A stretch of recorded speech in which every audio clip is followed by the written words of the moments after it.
hear it, so let her tell it. People on the streets, says Sabrina Speaks. Tune into the show, she will let you know. Tell all your friends and family.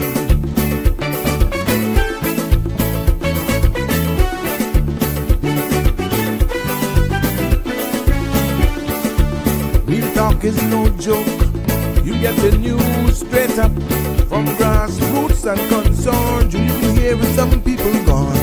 So tell all your friends to tune in to Good evening, Cayman. I'm Sabrina Turner, and welcome to Sabrina Speaks, your daily dose of clarity, truth, and community insights. Every weekday from 5 to 6:30 p.m., we're tackling the issues that affect you, from national headlines to grassroots concerns. Whether you're in traffic or winding down your day, this is your chance to hear it straight and speak your truth. So buckle up, Cayman. We're not holding back. This is the show. We gotta let you know. Now we got to go.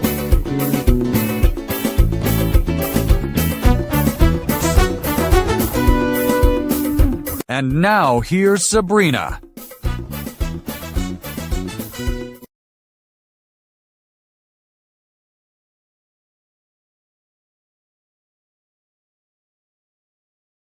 Huge reboot. There I am.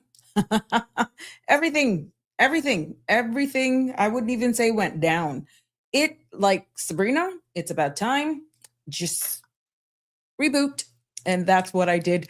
Welcome, one and all, to our friends and family near and far. How are you? Welcome to another episode right here on CMRTV.com of Sabrina Speaks, where we're voices of the islands, conversations for the world, and the podcast where voices rise, stories unfold, and inspiration definitely takes center stage. It's good to be back with you on this Wednesday. Yes, and what we'll be doing today, it looks like you could call this almost like university. We're going back to school. But this is not, today's episode is not data from 2025. This is information for the first quarter for core government that we want to be talking about today. And we're going to be breaking that down, but you're going to be able to follow that document along with me as well. But for those of you who had missed the last show, that was about the ESO, data, statistics. Yeah. And now we're going to be talking a little bit more about dollars and cents.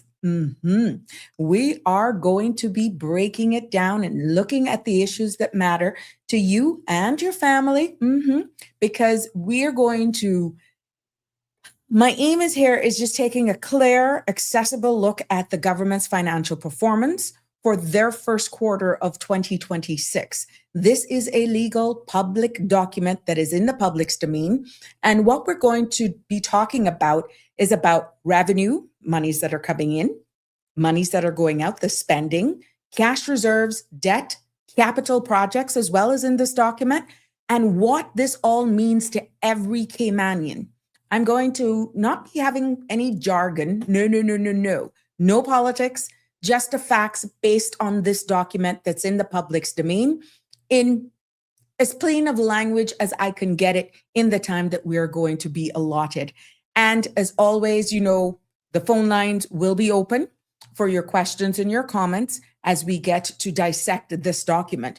But around 5:30, I'll be having a representative from UCCI join me, because this is a weekend of culture and celebration. It is a long weekend here in the Cayman Islands, and we're going to be hearing 2 days, yes, of culture, music, dance, color, vibe. Yes, what I'm talking about?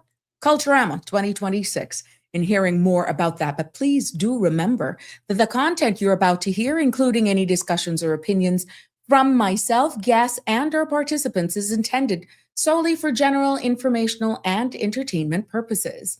It's not a substitute for professional legal, medical, or financial advice.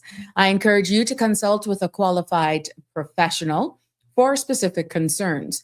Now, Bridge Media Limited and all its affiliates disclaims all liability for any decisions or actions taken in reliance on the information presented. And like I said, you can join in live, participate in this discussion, in this live broadcast. We are broadcasting live from 5 until 7 p.m., Monday to Friday, right here. You can join in, like I said, by calling 936-8255 to be a part of the discussion. I love your feedback. Definitely. I like when you participate. It doesn't make me feel so lonely. Not at all, which I know I'm not. A lot of you look at me, you tune in every day, once we're live, and you may not comment live, but I know you're here and you're getting the message, and I appreciate you whether or not you comment, because I'm definitely getting your feedback, and thank you so much. It means a lot to me. But before going into speaking to our guests, let's take a look at the weather report, the weather forecast, that compliments of our friends there at the Cayman Islands National Weather Service. Just taking us right into it. The synopsis is calling for light and variable winds are expected to continue for the next few days due to a weak pressure gradient across the Northwest Caribbean. Now, localized showers are possible during the afternoons due to light winds coupled with daytime heating. And satellite imagery shows scattered clouds across the Cayman area. Now, the forecast for tonight is calling for mainly fair skies with a 20% chance of showers. Temperatures will fall to the upper 70s and winds will be variable and light. Seas will be slight with wave heights of 1 to 3 feet. And tomorrow's forecast is calling for mainly fair skies with a 20% chance of afternoon showers. Temperatures will rise to the upper 80s with a heat index of near 100 degrees Fahrenheit. Winds will be variable and light, and seas will be slight with wave heights of 1 to 3 feet. There will be a high tide this evening at 7:46, a low tide at 1:50 a.m. tomorrow morning.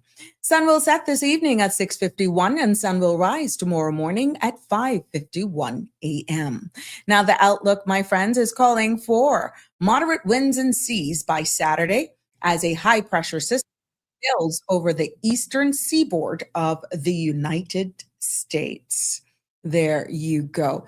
And that is our weather for this evening. And we want to thank, like I said, our friends over there at the Cayman Islands National Weather Service. And I'm really loving your new website. Hey, Donnie, how you doing? Welcome. You're the first to comment this evening. You got any love to share with me this evening? Send them on through, because we're going into the news. Let's see what's news is making our headlines this evening here on Sabrina Speaks. Starting with local news. His Majesty Cayman Islands Prison Service has confirmed that an incident at His Majesty Prison Northward on Monday, the 11th of May, resulted in injuries of 2 prisoners. Officers identified the incident and responded accordingly to establish security and medical protocol. Now, both prisoners were assessed by on-site medical staff, then transported to the Georgetown Hospital for further evaluation, treated, and returned to the facility. The matter has now been referred to the Royal Cayman Islands Police Service. An official says that no further details will be released while the police investigation is underway. The Royal Cayman Islands Police Service has announced the phased rollout of body-worn cameras for frontline officers, with full implementation expected by the 31st of July this year. The move follows a 2-year pilot focused on international change management and ensuring the technology meets judicial requirements. RCIPS says the cameras will strengthen transparency, improve evidence gathering, and support public trust. Training is underway, and further engagement sessions with media and community partners will be held in the coming weeks as the rollout progresses. The Cayman Islands government representative to the United Kingdom, Dr. Tasha Ebanks Garcia, attended this year's Royal Garden Party at Buckingham Palace. She was joined by Julie Campbell, Deputy Representative for Financial Services to Europe, for what officials described as a memorable afternoon. The event also provided an opportunity for engagement with colleagues from across the overseas territories, highlighting ongoing diplomatic and intergovernmental connections. In other local news this evening, Day one of the Caribbean Desalinations Association's 2026 biennial conference is underway in Grand Cayman, with Water Authority Cayman serving as a platinum sponsor alongside Cayman Water. More than 100 regional water sector professionals are attending the three-day event held under the theme, The Nexus of Water, Energy, and Environment. Now, today's opening featured remarks from senior Cayman Islands officials and the utility panel discussion, Resilience and Customer Service. Sessions continue this week, including climate adaptation, innovation in desalination, and tours of local waterworks facilities. We turn our attention this evening to news that are making our regional headlines. And we start this evening, ladies and gentlemen, with Trinidad and Tobago. Yes. The Trinidad and Tobago Police Service has introduced new laser speed enforcement devices capable of detecting speeding motorists from inside police vehicles. The technology was launched on Tuesday as part of activities marking the end of the United Nations Road Safety Week. Officials says the upgraded equipment is intended to strengthen traffic enforcement and support ongoing efforts to reduce road traffic injuries and fatalities across the country. We turn our attention this evening to Jamaica, as Jamaica's Health Minister, Dr. Christopher Tufton, let me remove this, sorry. There we go, that's better. Jamaica's Health Minister, Dr. Christopher Tufton, says that the government will assess the impact of social media on the health of the population. The announcement comes amid growing concerns globally about how online platforms influence mental and physical well-being, particularly among young people. Dr. Tufton says the review will help guide future policy decisions as the ministry continues to examine factors affecting public health. Now over to the Bahamas. In the Bahamas, Prime Minister Philip E. Davis and the ruling Progressive Liberal Party have secured a decisive victory in the 2026 general elections. Now, the results marks a historic milestone, making Davis the first Bahamian leader in nearly 3 decades to win a second consecutive term in office. The PLP's win reinforces its political mandate as the country prepares to advance its priorities for the new term. Over across the pond in the United Kingdom, but that's not all. We're going to Italy because the Princess of Wales has arrived in Reggio Emilia, Italy, where she was welcomed by Mayor Marco Mazzori. Local officials say more than 1,000 people gathered to meet her as she began her visit. While on this trip, she will be learning about an education philosophy developed in Reggio Emilia that focuses on helping children express themselves more effectively. Now, as she begins a series of engagements highlighting the approach, which was recognized internationally for its emphasis on creativity, communication, and child-centered learning.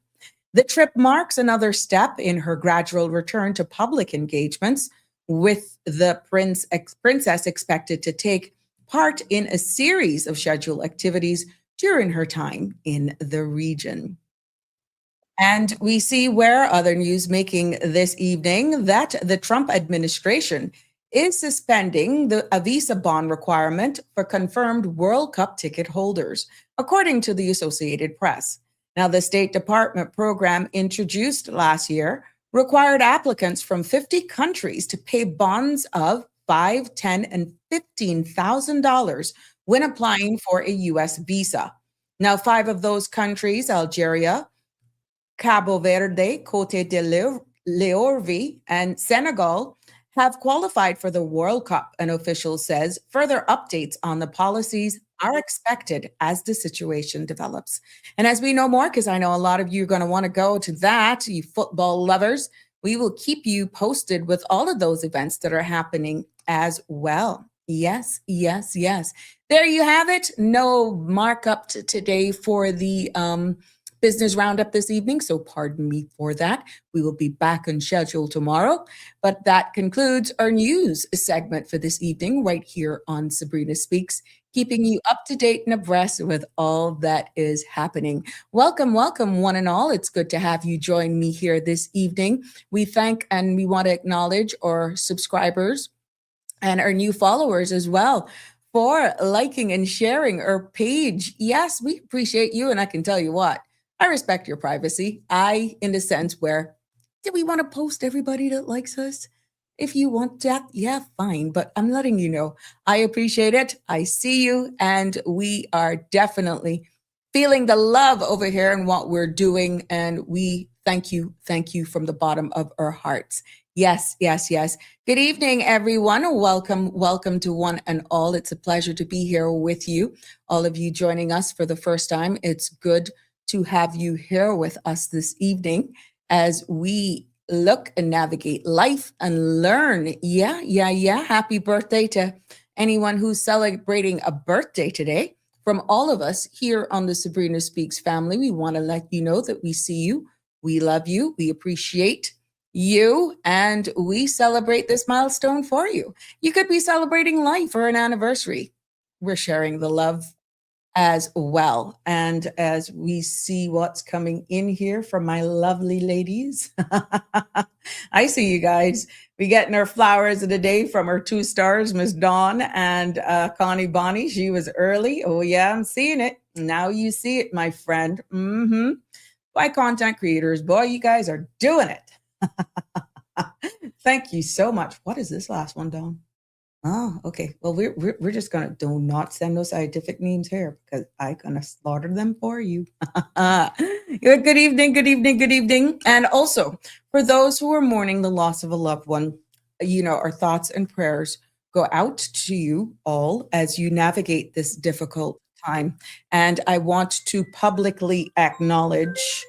Hold on. Why am I not getting this? Just bear with me 1 second. We want to acknowledge and publicly, and we send condolences out to the family of Mr. Ian Boxall. He was a respected attorney, a jurist, and a philanthropist, and one of the early architects of the Cayman Islands financial services, and definitely the legal field as well. Now, he's passed away.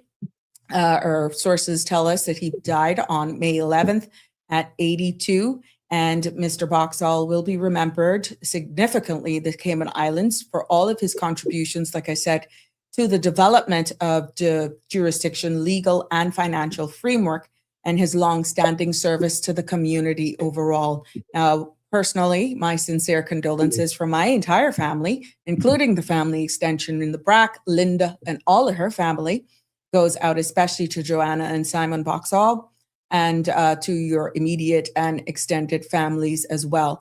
But more so from this public platform, we want to share and send our love and condolences to you all right there. And again, this is by extension to all of those who are mourning the loss of a loved one. Our thoughts and prayers are with you. But Mr. Boxall is known here. He's made Cayman his home, and his kids as well chose Cayman. You can't tell them anywhere else is home but right here. And our thoughts and prayers are with you all. Good evening, caller. You're live on Sabrina Speaks. I'm shouting out a happy birthday to my sister-in-law today, Diane Martinez. May God bless her to see many more. Okay, thank you very much for sharing that, Miss Diane. I'm not going to say her age, but today's her birthday. Okay. So. Yes, ma'am. Thank you so much for sharing that. Yes, ma'am. All right. Cool. Thank you, Michelle. Little more coming up, but August. Yeah, we know. Then mine in August. There we go. So you'll call us as that. You got a department locked. Another sister-in-law and another brother-in-law, but whatever. Yeah, no worries. We're here. Thank you for sharing it. A little later. There we have it. I'm just uploading the pictures of the day. And as we gather up here, ladies and gentlemen, yeah. So we got Connie and, oops, I doubled up that one. Connie was first to class with sharing her pictures today. her orchids, right? Is that what it is, right, Connie? I'll leave it to me. Okay, here we go. Connie Bonnie is sharing that beautiful orchid with us today. And yeah, Connie is just sharing her flowers of the day. We can leave it like that. But that one's an orchid. And I don't know what this one is. But this is an orchid too? Yeah. Well, okay, good. Yes. Thank you so much. So these are flowers of the day, compliments of Connie Bonnie in the house as well. And Donnie is sharing her love as well. This one is another one. Thank you for us for sharing the love there, hoping that that brightens everybody's day. And Miss Dawn, this is a lovely, Dawn, what is this? What is that one? Oh my. Yeah. We're going to have Dawn. I know she's afraid and she don't want to talk. She don't want to talk. But Dawn shares these flowers with us, and she has a nursery, a plant nursery. So we want all of these pictures. I'm quite sure that Donnie is sharing with us. If you see any of these flowers, you know, I'm quite sure you can visit her nursery and you can get your hand on some of these beautiful flowers that Dawn has been sharing with us here. Now, I'm not gonna tell you it's the same thing with Connie Bonnie. You must be want her to run you. But I'm quite sure Donnie would be more than happy to let you know what her flowers are. And here's one. That is from Miss Dawn. That looks like an orchid too. And here's another one from Dawn Watler. Yeah, something Valley Gardens. Please tell me what it is again, Miss Dawn, the name of the plant nursery. Yes. And these are all flowers there. And I'm quite sure if you see anything here that you love, Dawn would be more than happy to source them or definitely share the love with you as well. But I can't see Connie letting go any of hers. See, oh, Connie, you must have heard me. You must have heard me. I put up the disclaimer. I said, I know it's not Donnie, not Connie Bonnie. She not gonna be selling anything. OMG. See, I know you, I know you like a book. You're not gonna get rid of yours at all. We know that, my love. We know that. You just love them too much. You love them too much. Connie, I don't want to set you up, but how did I figure that one out? How did I figure that one out? You think I don't know you? Yeah, but this is a long weekend, Cayman. Remember, Bracknell is going on this weekend. The bulk waste cleanup continues as well in Georgetown. And yeah, we want you to know we're going to be telling you more about remember the tea party as well? The tea party for our little ones are coming up. Did you actually go and register if you want to show your interest there? So all of those little ones who wants to go out and do, oops, what did I do? Look here. Okay. There we go. There, the tea party is on Saturday the 16th at the Marriott, and the spaces are limited. So if you want to attend this, you got to go on an RSVP because you don't want to get those little ones all dolled up and then you get disappointed because there are no more spaces. So you want to make sure you do that. Also, remember, featured yesterday is the Island Harvest Community Collaboration Project that's ongoing right now. And we want to thank Leadership Cayman, all of the corporate sponsors that made this happen, Jake Scott's, the community garden there, Mr. Fabian, the dancing police. There will be, if you got a pound of fresh produce that you just actually deliver, there are 4 sites that you can deliver these, and then they're going to bag them up and they're going to take them, expand them straight out all over the island, deliver to our seniors and those persons in need. This is a huge class project of Leadership Cayman 2026. And the big day is on the 16th. You can go and you can purchase produce and you can drop them off at Hamlin's Farmers Market, the farmers market here, the Cayman Community Farm in Newlands, also at Cayman Cabana and at Thatch and Barrel out at Pedro are the drop-off locations. Now, even though the event is going on from around 8 o'clock until 1, you can still drop off these. Now, Kim and Brack, you're not left out. Please remember that. You're not left out of this at all. because you can drop off at Pioneer Bakery. That was stated by Luigi, and they will make arrangements as well in order to collect those produce from over there. So lots are going on. We know, like we said, Bracanal is happening. Culturama is happening here as well. 2 nights, but we're going to get some representatives here telling us about that event at the Harkwell Theatre. Tickets are available on Eventbrite, but I won't share too much about that because I want them to promote that. They're going to be here just going into it more with us in a few moments. Yes, Don, thank you for letting us know that. It's Green Valley Nursery. So Don has Green Valley Nursery here in the Cayman Islands. You can go down there and you can see what is going on there. So, yep. As we see our guests slowly coming, we will actually have them join us in a few moments. I see you. Wake Up Cayman. It's good to have you with us this evening.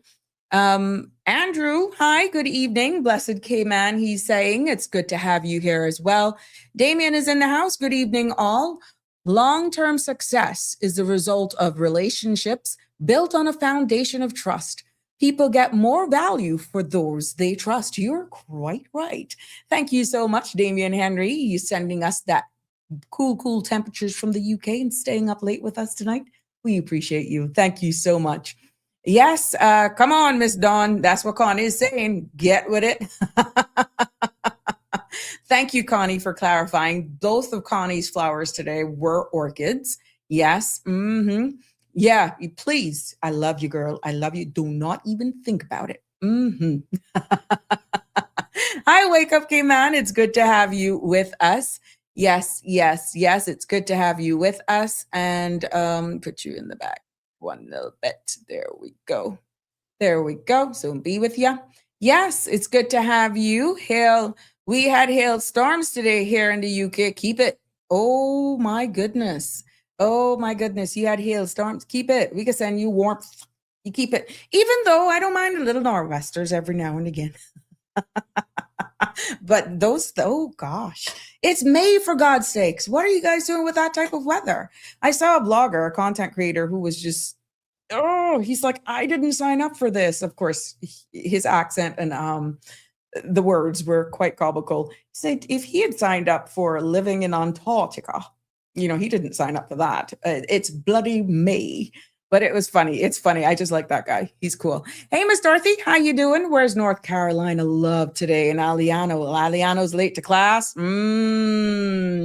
Wonder what he's up to, giving some trouble. But Miss Dorothy, it's good. It's good to have you with us, my sweet. And it's good to have all of you here. Remember, the phone lines will be open. 936-8255 as we continue to showcase, highlight, and prepare for the long weekend that's coming. Yeah, because it continues as we continue to celebrate here. Bracanal Culture Day as well. And then we got the Human Library out at Georgetown Public Library. We got so much, and we're going to have representatives telling us more about this because I know some of the members bad. Yeah, some of the members is bad, just like mine. But we're not going to make you miss out on this. We're going to make sure we keep you up to date with all that's happening. And we make sure that we can share all of the pertinent information, get the people who got the connect to tell us as well so that you don't miss out. And you know what I want to encourage all of us to do for all of these events? Please, please, please make sure you all wear your pride and wear your shirts. Wear those Caymanian colors so you really show the love of who we are as Caymanian people. Remember, we're celebrating for the entire month. And we already heard the unfortunate statistics about our percentage and our numbers. Well, you know what? Because we are low in numbers, that's why you want to be branded to let them know who we are. And where you go, you show that Cayman pride, loud and strong and bold and proud wherever you go. Yeah, I want us to do that. So yeah, we're going to be hearing more about that as our guests join us and make their way into our virtual studio here this afternoon, because we're excited when we get guests. You know that. And I know Anna like him too. Aye, North Carolina love just hit town. Look at him. Oh, he reached. You, I'm going to put you in timeout because between you and Miss Brenda, yes, Miss Brenda, I got pull you out. You think I didn't see it through the corner of my eye yesterday, but I got to take the bait. Oh, Marshall, you don't know what you just started. Like I said, Halloween is a long way away. Anyhow, that could be forgotten. But summer is here too. So it's good to have you here with us. Nevertheless, Marshall, you are so much trouble. And it's amazing how much messages I got after you throw that bait out. Marshall, you brute, you are something else. Yeah, I got a number of messages saying, just tell me when, just tell me when. I definitely go log on. I'm like, really, guys? Really? Really? That way I don't want me to go now. So, Marshall, it's good that we had that lighthearted moment there. Miss Brenda picked up too, she picked up on the foolishness. And you just went along with it, but I never paid none of y'all no mind because, yeah, that's what we love about here. Just let me know when you're ready. If you want to give a thumbs up to get started, just signal me whenever you're ready, and I'll be more than happy to bring you in. But in the meantime, we will definitely let you guys know and keep you up to date. Now, Kim and Brack, if you are seeing, let me see here. I did have an update here for my people over there in the BRAC because we know it's hurricane season and Public Works will be conducting in the BRAC, in the Sister Islands, they will be conducting their annual hurricane shuttering exercise that is going to take place this Friday, the 15th of May, beginning at 7 a.m. Now, the work includes, you know what this is? We do this every year, but we still got to make you know. The work includes installation of shutters on government-owned buildings across Cayman Brac and Little Cayman as part of the seasonal preparedness efforts. And what you will notice during this exercise is that the Public Works Administrative Office will be closed. Normal business hours will be scheduled to resume at 8:30 a.m. on Tuesday the 19th. So if you see all of the PWD workers out there and they're shuttering up, no, you didn't miss a broadcast to say, well, oh my gosh, tropical system is coming. This is our preparedness. Anybody who's here should know what that is all about. So hint, if you see those activities going on, we know that you're going to get extra traffic over there this weekend because of Bracknell. So just don't be caught off guard with what's happening on the civil service side of things. And the men there are going to be busy, but the buildings will be reopened as usual on Tuesday because we have a long weekend here. Yeah, excited. Hey, Miss Gladys, how are you? Watching from? Yeah. Oh, really? Nice. Thank you so much, Miss Gray, for joining us. See, I tell you, we're not limited here. We're not limited at all. We reach near and far. UK, New York, Long Island, New York is in the house. Thank you so much. Definitely showcasing you here on the Sabrina Speaks platform. And we're sending you tropical love because I know even though you have hot days there, it can still have cool nights, but nothing beats true tropical wind and atmosphere from all of us here. And we are celebrating who we are as people and loving every moment of it. Yes. And we, again, at any point during this conversation or the discussions, although we'll be promoting this event, letting you know, we'll be sharing a lot of information coming up in a couple of minutes. The phone lines will be open, 936-8255. I see you. I'm coming. The phone lines will be open to take your comments. Just be cognizant of the time. And only thing I ask is that you keep on topic so that oh Lord, look at who we just unearthed. That you keep on topic. And be respectful. Look at who just popped in, the one, the only Cameron. Okay, what going on now? Black traffic, lights don't work.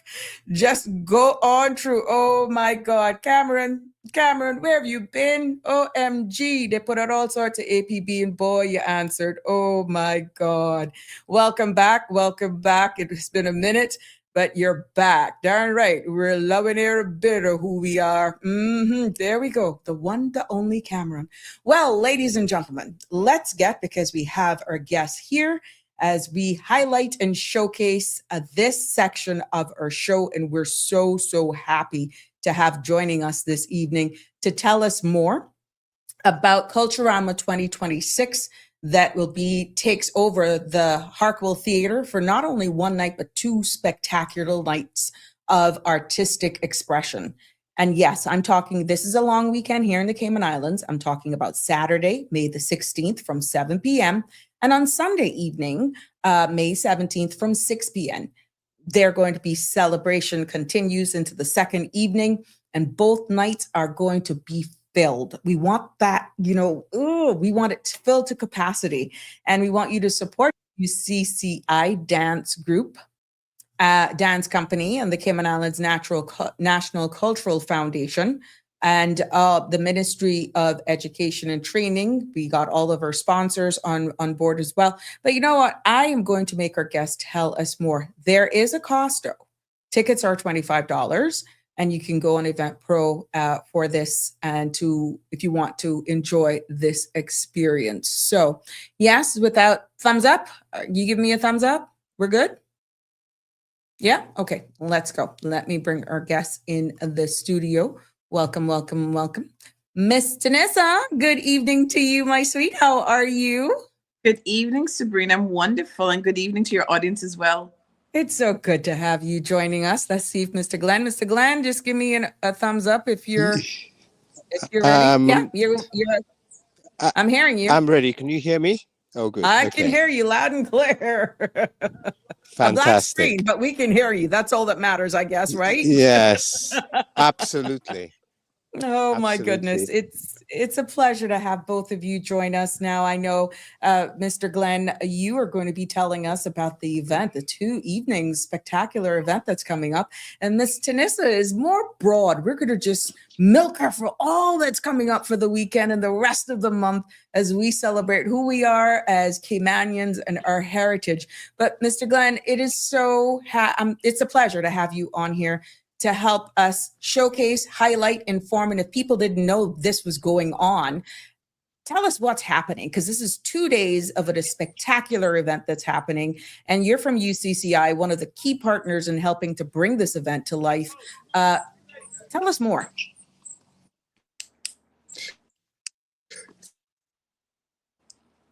Hello? Thank you so much, Relations. Sure. Can you hear me? Yes. Oh, great.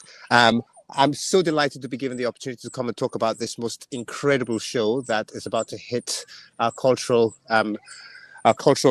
platform here in the Cayman Islands. We've got 2 shows on Saturday, one on Saturday and one on Sunday. And it's really a celebration of all the different aspects of culture that we see in the Cayman Islands today, told through the media of dance, of music, people playing on instruments. We've got steel pan. We've got the UCCI Pandemic Steel Pan, as well as the UCCI dancers. There are going to be at least 11 different dance items on display. Phenomenal costumes, phenomenal choreography. 3 of the items are being choreographed by our own young UCCI dancers as well. So this is a new development for us, giving the stage to the students to show excellence in the performing arts. This is something we're very proud of at UCCI. One thing we really see is that our students are really talented, and we don't always give them an opportunity to shine for people to see how wonderful they are. Right. And so this is why we're so delighted to be partnering with the ministries just for this particular one. And it's just going to be a celebration of excellence, celebration of wonderful culture, very, very high levels of performance, some amazing talent on display from UCCI. Particularly, we've got some alumni from UCCI performing as well, and this is something which we're very, very proud of. Mr. Earl Lapierre is going to be in charge of the Steel Pan group, so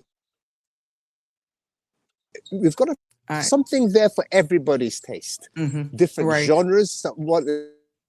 There's even a wonderful dance piece I've seen that's very much modern dance as well. We have some things by the late Rex Nettleford as well. Some just wonderful pieces. And last year, many people were saying, "Oh my goodness, we didn't know we had this level of talent here in the Cayman Islands of participating in this show." And it's very fast-paced, and it's just wonderful. You won't see the time going by. It's about sort of 2 to 2.5 hours of pure, wonderful performances through dance and music. Now we know that events So, like this and without sponsors could not be possible. And I'm seeing where some of your sponsors are Ollie, the Ministry of Education, Training, Davenport, Development. We even got Barnes Bus Transport. How do these partnerships come together? Because we understand their role. Obviously, they see the importance as well. I can tell you something, we couldn't do this without them. And this is one thing the Cayman Islands community is amazing at. These different partnerships are the medium through which many of these events actually do happen. And it's something that we really are very proud of because it's happened organically. Over the years, we've basically been showcasing what we do, and people come to us and say, gosh, we really like what you do. We'd really like to sort of explore the synergies between what the different parties do. And this is how it's been made possible, really. Without the support, this wouldn't be happening to this kind of level. And so we're very proud of these partnerships, and they're going to grow. There's no question about it. And we really give a lot of credit to all these different partners who've come on board to help us make this a reality. And really, many of them believe in our young people, and that is why a lot of this is actually happening as well. I think they think the young people need to be supported. We need to show excellence amongst the young people in the arts as well. And many of them begin to realize, oh my goodness, I didn't realize that this experience can be so fulfilling. They learn so many things through the performing arts, through performance. It's amazing. You wouldn't get this anywhere else. We try to explain to them there's more than just academics, more than just getting your GPA to be very high. It really helps you to explore certain parts of your character and your makeup that you didn't know existed before. Correct. So we are very thrilled with it. Now we see where there are 2 nights. There is, of course, show 1 happening Saturday, 7 p.m. What can the audience expect happening from night 1? Will it be the same pieces? Will one night show something else and the other night a total different experience, or is it the same both nights? We have exactly the same both nights, and the reason why it's on 2 nights, we can't accommodate up to 600 people in one night at the Hartwell Theatre.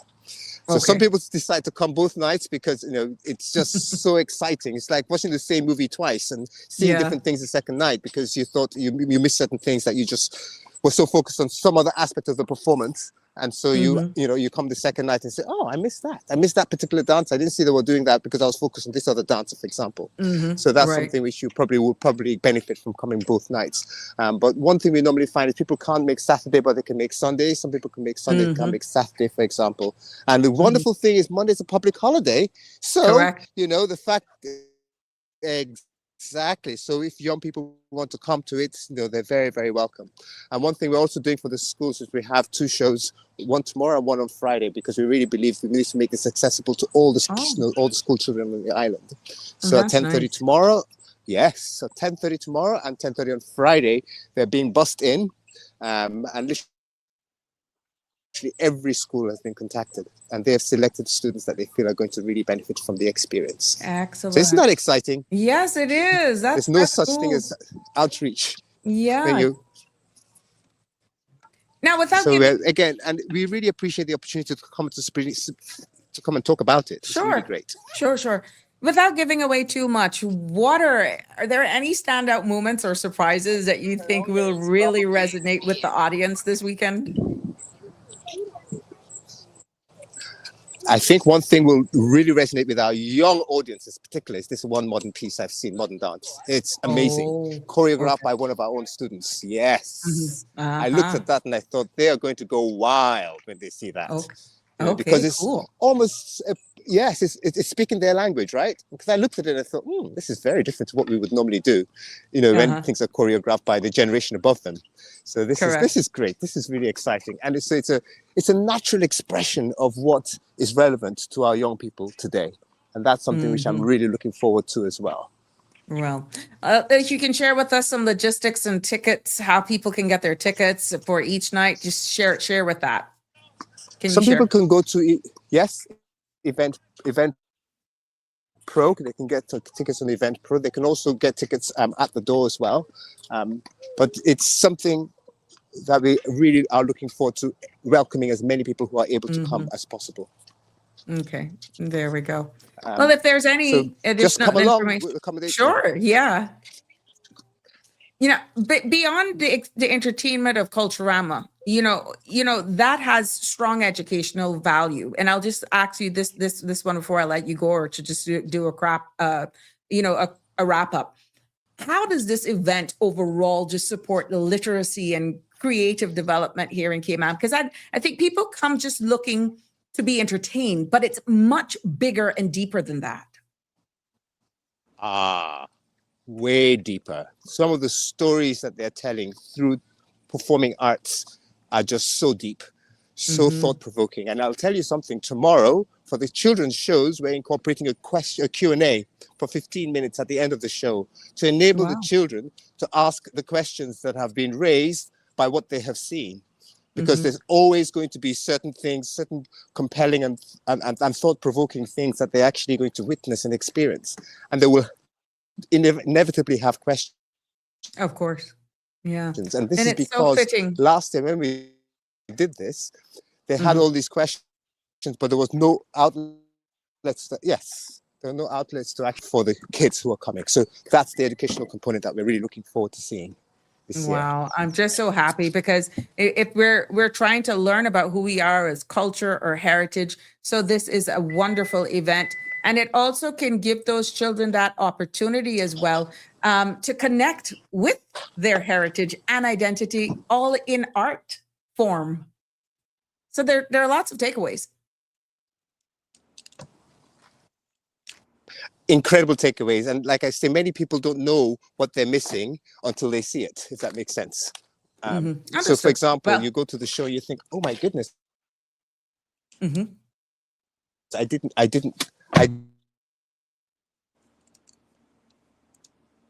think we lost you there for a I second. didn't realize this is what the show was all about.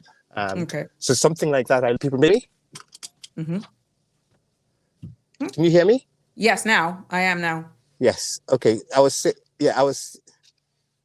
great. So I was saying, when they come to the show, they will basically come and see things that they never really thought they were going to expect to see, those particular things. Okay. So I say to people, come to the show, come with an open mind, and expect yourself to be wowed. Because even I was wowed, and I'm one of the teachers there.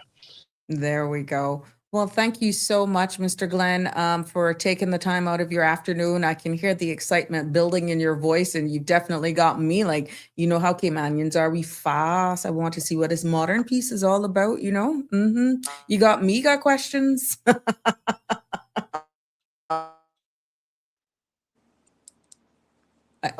Hello? Yeah, I think your connection there we're losing you for the connection. Yeah. Got you back now. You're back. Hello?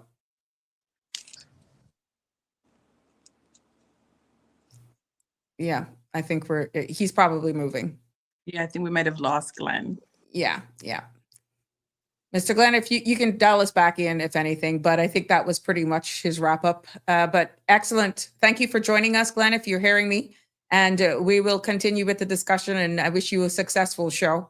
We'll continue here on this platform to promote the event as well. Thank you so much. And you now, Mr. Nissa. Yeah, we can milk you for what it's worth for the rest of the month. But an amazing partnership with UCCI. I mean, they are going to do some amazing things this weekend. I can't wait. And as Glenn said, they have an education part of it as well, where the schools are going to have their own private shows. So we're excited to be partnering with them this year. Yeah. Let's catch up before we look forward because there are lots going on from a tea party to all the stuff that we have happening here. Let's catch up. How has it been going? Because we're mid-month It, already. it has been tiring but exciting at the same time. We're just back from Cayman Brac. We went over there to do our family fun day on Saturday, as well as and a gospel concert on Saturday night. And Sunday we went to church in the Brac. So the Brac was not left out. We did our services over there. We were able to carry some of the excitement and joy and share with that community over there as well. Mm-hmm. And then, of course, Emancipation Weekend was a busy weekend for us as well, with the event out town, as well as our church service, which was held this year at the John Gray Memorial Church, which was an amazing service. We were so grateful and thankful that they were able to bring in the services this year. Okay. And what is there? There is a long weekend coming up, and I have some of the image here, one of the flyers for sure, because I know, and I need you to elaborate on this because you know us, we just like to show up. But there's a reason why you're being asked to RSVP for this event, meaning you let them know that you have an interest and you want to participate because there is limited space. Tell us more about the upcoming Children Tea Party. There is limited space. So one of the things in Cayman, we always have had garden parties and tea parties. That's part of our culture and heritage as well. So we wanted to introduce our young people to that, particularly with it being Child's Month. We've partnered with the Department of Children and Family Services to offer something unique and bespoke for the young people in this community. So for children ages like 7 and up, their parents are encouraged to register for it, as well as to accompany their child to the tea party. So it's going to be a tea party, a couple little games, a couple little surprises as well. But, it starts at 1:30 and we anticipate being finished around 3 p.m., 3:30. Okay. People want to linger a little bit. But we encourage people to register. You can find the link via the ministry's page on social, whether it's Instagram or Facebook. Okay. And here's a portion of the event. I have the other page as well, page 3. Just letting people know that we got the Bracknell Culture Day that's happening. You can start from the 14th. That's tomorrow. Yeah, so we have, the Bracknell, we have Culture Day as well in Cayman Brac. On Saturday is the Bracknell Road March, as well as Saturday is a busy day. We start in Grand Cayman at 10 a.m. with the Human Library, as well as we have the Bracknell in Cayman Brac, and at 1:30 p.m. in Grand Cayman, we have the tea party. So it's a lot going on. It is. And then, of course, Monday is a public holiday, which we can all appreciate. Monday. So I think we will need to recover after another busy weekend. Yeah. Now, what's in store coming up? I know as we get these flyers and all of the PR stuff, we definitely will share it and let people know. Well, coming up, we have next weekend is the One Carnival, One Road, One Day, One Carnival, which is, something the ministry, we were able to broker that arrangement. So we're able to be on the road going in one direction, starting in Georgetown, ending on 7 Mile Beach with a concert afterwards. So we're excited about that, as well as we have, oh my goodness, what else do we have? On the 21st, we have a Flowetry night at the Cayman Collection Center. That is free to the public, and it's in West Bay at the location formerly known as the Car Museum. Right. So people are encouraged to come out and share their poetry, or just to come out and listen. So that is open to the public, and it's a free event. So we have quite a few things. And then, as well as we have the Cayman Drama Society will be starting with their show in the Heights as well in the last week of May. And closing it will be Art Week as well. So it is a month full of activities, and it would not have been possible without all of our culture partners who came on board and who have partnered with us and who understand the vision of creating a month to celebrate keeping in line with this year's theme, which is Threads to Our Tradition.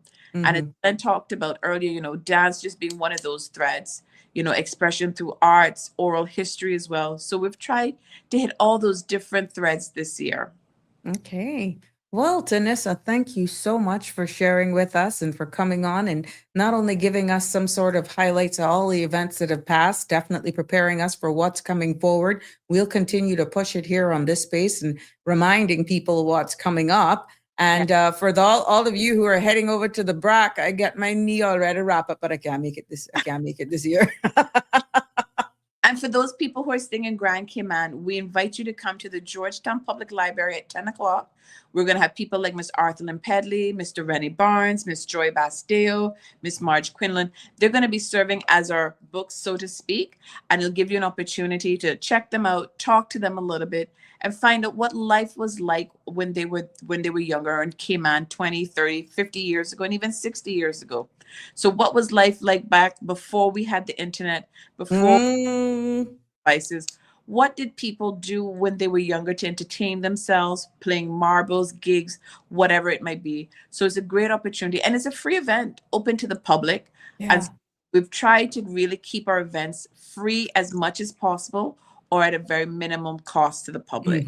No, and that is key. That's key, because no one should have any reason to say, well, I couldn't attend because it's my family of 3 or 4. We saw exactly how the gospel concert took off. Oh my goodness, that was huge. That gospel concert. Hello. That we had well over 3,000 people at that. So, thank you to the public and every single person who showed up to that. Thank you. And you've just made our job harder. So now we say, well, how can we top that next year? And we have to maintain at that level. Yeah. So we've already looking for an artist for next year. Nice. Now, I know this is history in the making for 2026, because this is the first time we're going to be celebrating for an entire month.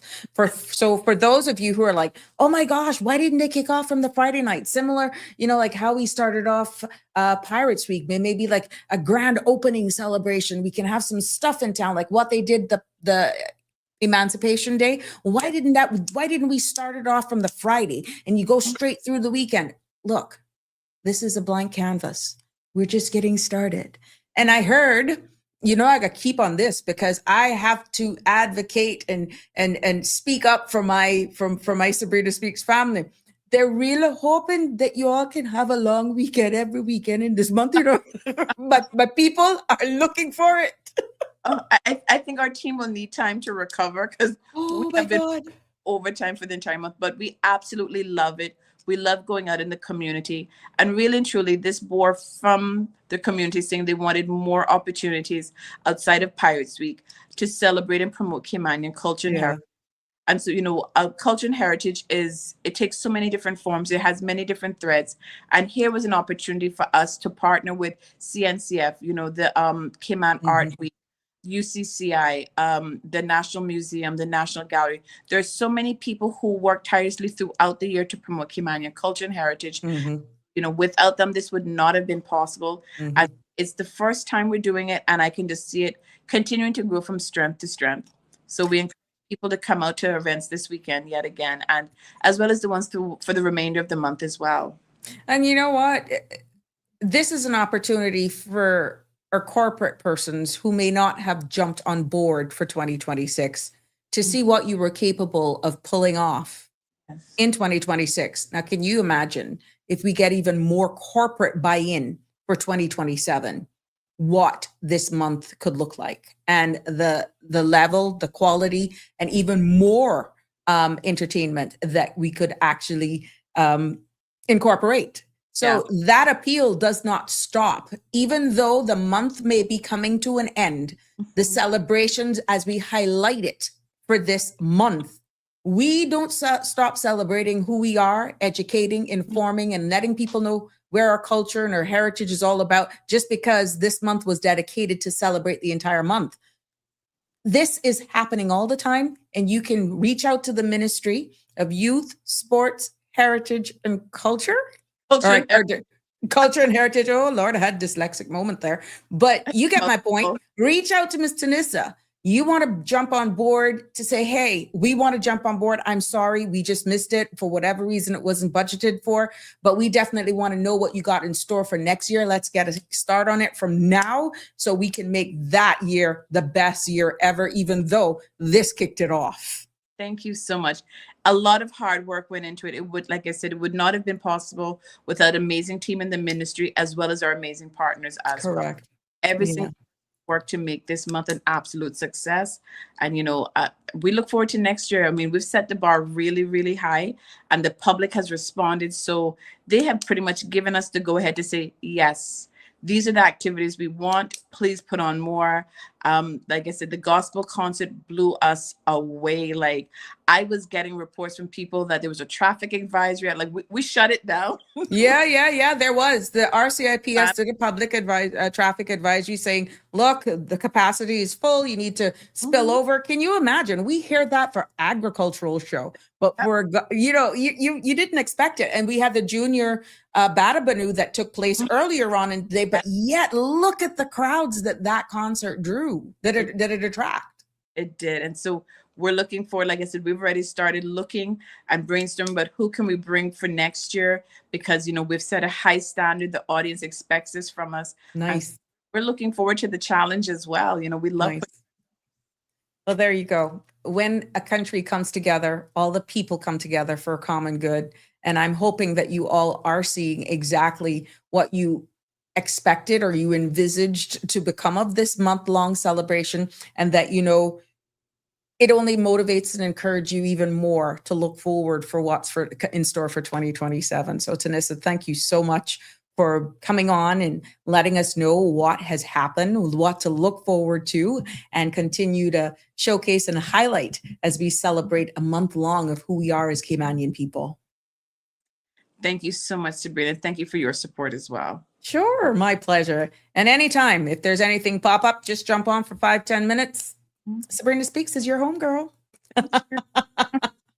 Take care. Have a good evening. Bye, God bless. Bye-bye. We want to thank Ms. Tanissa and definitely our representative from the UCCI telling us about all the events that is happening this weekend. Ms. Tanissa is from the ministry, and she's just looking at it from a national perspective. And of course, one of the sponsors as well for Making Culturama that is going to be taking place this weekend. Yes, Saturday and Sunday, May the 16th and 17th at the Harkwell Theater.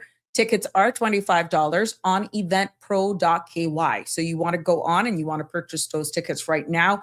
We want to thank Mr. Glenn for sharing with us and telling us what all that to be expected. And for all of the students, guys, you're in for a treat tomorrow. Let's hope, those that are selected to go will appreciate exactly this opportunity that has been granted to you. And you've been selected by your school as ambassadors of your school to go and take in something that others have to pay for. So I hope you will understand and get the true meaning of what this means, celebrating who we are in culture and art, and that you'll be loaded with questions. So yes, thank you, Ms. Tanissa Barnes, the ministry, to all of those partners and sponsors to make this event happen. And we want to thank you all for understanding the importance of this here for our people, our culture, and who we are as Caymanians. Welcome, welcome, one and all. For all of you who are just joining us, this is Sabrina Speaks. I'm your host, Sabrina. And yeah, in this final hour of Sabrina Speaks, we get to the substantive topic here this evening, because what we're going to be going through is an understanding. There is a public document that is in the public's domain right here, and what we're going to be doing this evening. Hey, UK's in the house. The United Kingdom's in the house. Where's Harry? Harry's been quiet. Yeah, Harry's been quiet. What's up, Harry? We miss ya. Or that cold got you locked in. Well, on this episode, for this final hour, we're going to be taking a deep and clear look into the Cayman Islands government's unaudited financial results for the first quarter of 2026. I need your full, undivided attention for this so that you will understand this is not background information where ESO, and I'll explain all of that, data is concerned. It's two different documents. This is a report that shows how much money the government collected, how much it spent, and what it costs to operate the country between January and March of 2026.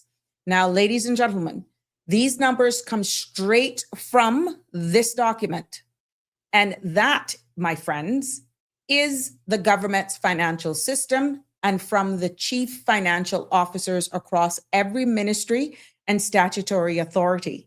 And under the Public Management and Finance Act, this report that we have up here is something that, you know, at the end of the day, is in the public's domain for you to read and digest.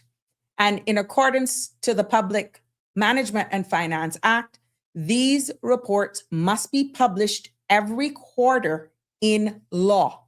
So now, like I said, what we did a show on yesterday, this is not the same as the ESO economics report. That ESO report tells us how the economy is performing. This report that we're going to be going through tells us how the government is performing financially.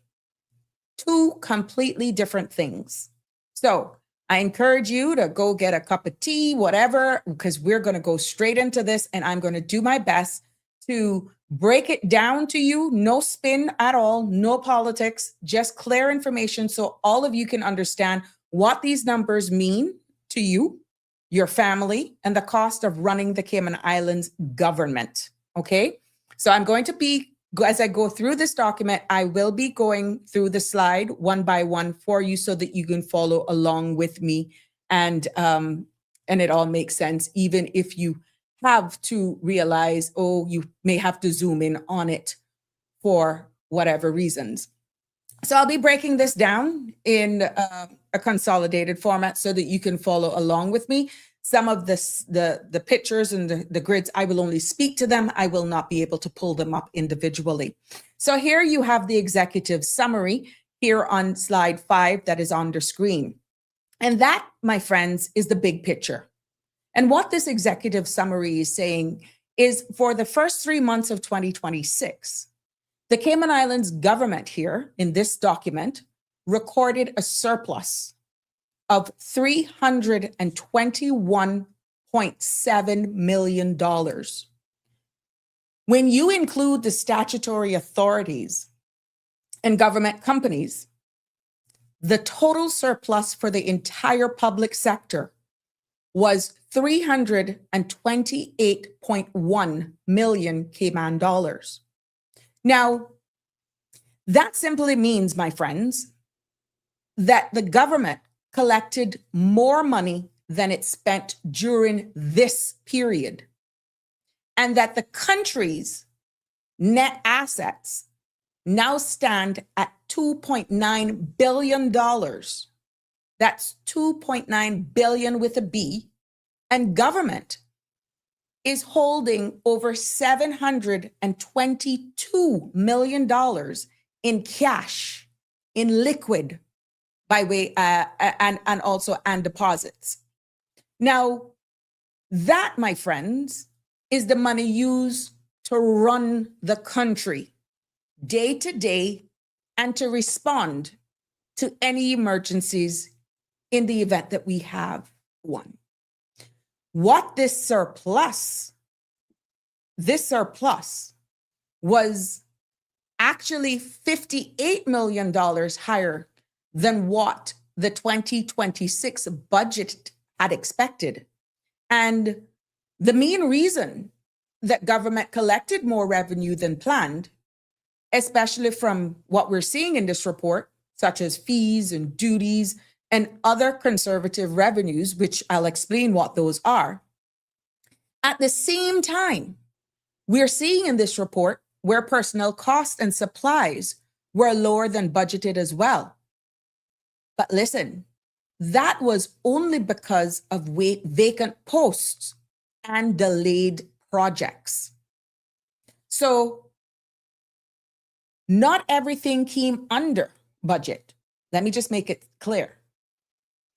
Payments to statutory authorities, non-government suppliers, and transfer payments, which we'll get into those as well. Things like scholarships and social assistance were all higher than expected. So when we compare this year to the same period last year, we see where revenues, monies that government's taken in, are up by more than $70 million, while the expenses only rose by about 11 million. And that's why the surplus is shorter this year. And what this report does, it signals a caution. It signals a caution that some of the savings we see may not last for the full year. Vacancies eventually will get filled, and delayed projects could possibly move forward. So at the end of the day, it means that the country is financially stable at the moment. And what it means in this report for this first quarter is that government has strong cash reserves now, but it also means that the cost of running the Cayman Islands, the cost of running our country, continues to rise, and that we see the demand for public services, especially in social support, is increasing. And over the remainder of this show, I'm going to break that down for you so that we can understand exactly what this is. So pretty much that was what the executive summary was saying in somewhat of a nutshell to make it all make sense. At the beginning, you heard me talk about coercive revenue. That is here on the screen, and you see a pie chart as well. That, my friend, is the money the government collects, like I alluded to earlier on, from fees, duties, and charges. What we see for the first quarter of 2026 in this document is that the government brought in $605.5 million in coercive revenue.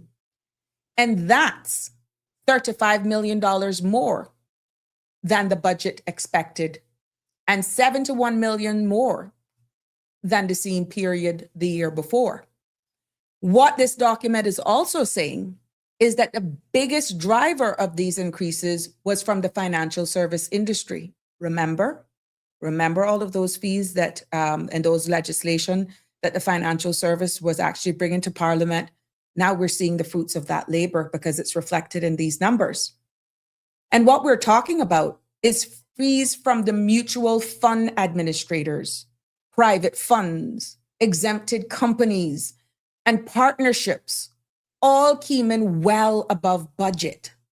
And this, my friends, for clear understanding, is because more funds and more companies registered in Cayman than expected.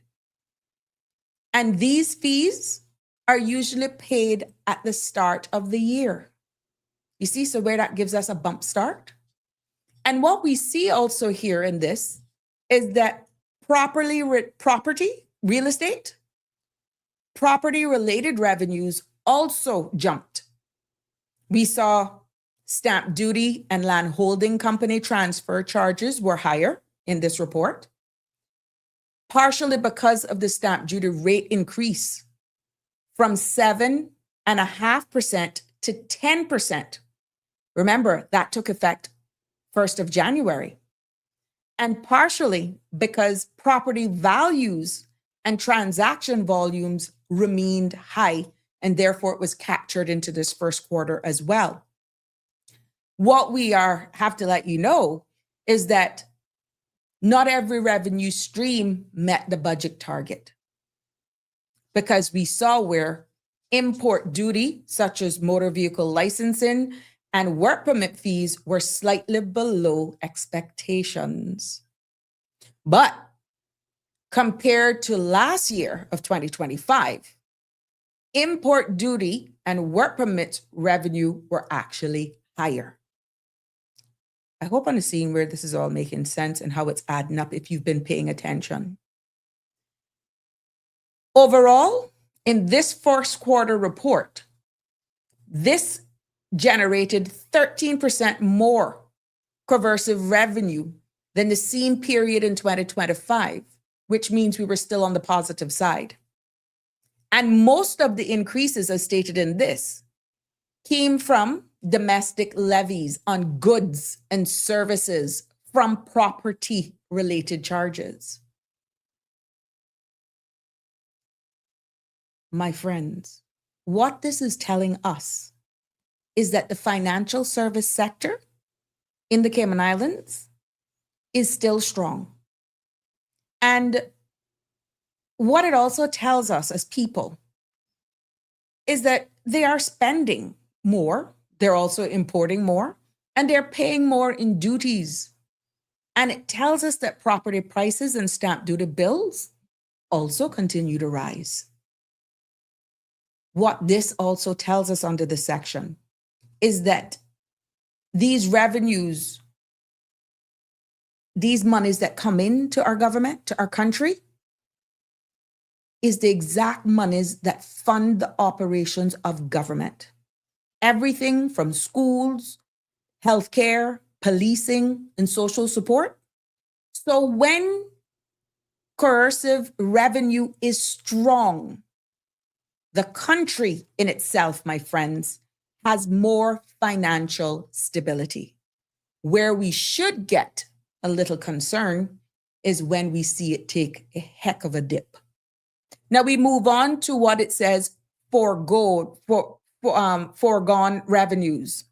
This section, my friend, goes on to tell us that this is another very important part of this report as well, because this is what government calls, this is the money that government could have collected, but they chose not to. They chose not to either because the law requires certain waivers, or that there are legislation that requires certain waivers, or because the minister has the discretion to grant some sort of relief should their ministry allow them to do that. And some of the waivers that we're seeing in this document here are automatic. For example, stamp duty waivers for first-time Caymanian property buyers are written into law. And if you meet the criteria, the government must grant that waiver to you. And the same applies to the second-time Caymanian buyers and certain concessions in Cayman Brac or sister islands. What we see now, whereas discretionary, are some other waivers. And these include discretionary, stamp duty on refunds, import duty waivers, and planning fee waivers. And my friends, these are granted on a case-by-case basis, depending on the circumstance. And what this first quarter report of 2026 is saying is that the government, our government, granted 189 waivers, with a total value of those 189 waivers of just over $3.08 million. Now, that is revenue that the government intentionally gave up to support maybe Caymanians buying property to encourage development, or to provide relief in specific situations as they deem warranted. But it is important to understand that every waiver has a cost. And when revenues are foregone, we see that the government collects less money overall. And then guess what? That in turn affects how the country funds public services. And publishing these numbers, I'm hoping in these documents, if you take the opportunity to read it for yourself, it helps every single person, helps the public to see exactly how these decisions are made and what they cost everyone in this country when they're foregone. Okay? We see where there's a section here, it's called sales of goods and services. Now, we see two smaller but very important revenue categories here. And what these are is that the government earned $12.8 million from sales of goods and services in the first quarter. And that's $1.6 million more than the budget expected, but about $1 million less than the same period last year. And my friends, what this is that these are fees collected when the government provides a direct service. And those includes things like inspections, certifications, or even the use of government facilities.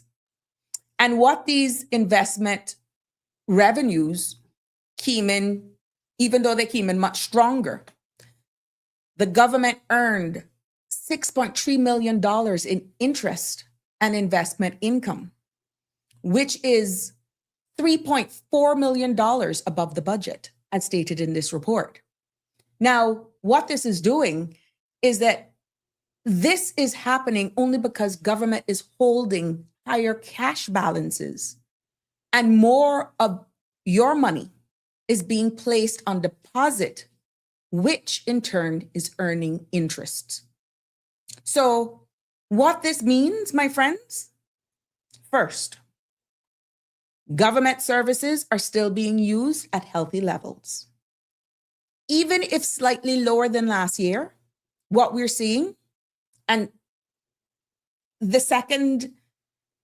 country's strong cash position then, with all of those balances in those bank accounts, is generating additional income. So our money that are in the bank is making money, which then helps reduce the need for borrowing. And what you think that does?